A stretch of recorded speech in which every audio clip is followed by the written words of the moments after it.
CYMUNED, Menter Caerdydd. Mae'n dipyn o uchafbwynt i ni fel menter o flwyddyn i flwyddyn, mae'n amlwg, yn oel sydd wedi ennill I lle bellach yn calendar diwylliannol Cymru ac yn denu dros 10,000 ar hugain I fynychu dros gyfnod y penwythnos. Mae Tafwyl fi'n credu yn dipyn o dasg I ni fel menter, ond ni'n falch I gynnal yr oel yn blynyddol, achos ni'n teimlo bod e'n gyfle I greu hafan Gymraeg yng nghanol y ddinas sydd yn wir ddathliad o'r Gymraeg yn prif ddinas ni. Ac mwy na hynny, yn ddathliad o'r Gymraeg yn y de ddwyrain yn ehangach a bobl yn mynychu o bob rhan o Gymru. Fel o'n i'n gweud, 10,000 ar hugain yn mynychu leni,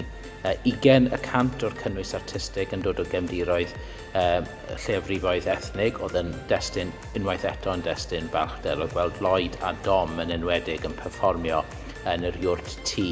ac ar y prif lwyfan yn Tafwyl eleni a'n derbyn yr ymateb gwych oedd bobl ifanc yn arbennig iawn I weld. Mae tipyn mwy na gwyl, wrth gwrs, sydd yn para penwythnos, ac mae yna weithgareddau ffringe drwy'r wythnos, dros 10 ar hugain o weithgareddau ffringe eleni, yn sgyrsiau, yn deithiau cerdded, yn sesiynau lles a iechyd meddwl, ac un o'r uchafbwyntiau yn y ffringe oedd y dragwyl yn clwb Ifor Bach eleni. Yn arbrawf am y tro cyntaf, ond rhywbeth yn sicr fyddwn ni'n edrych I barhau'r dyfodol.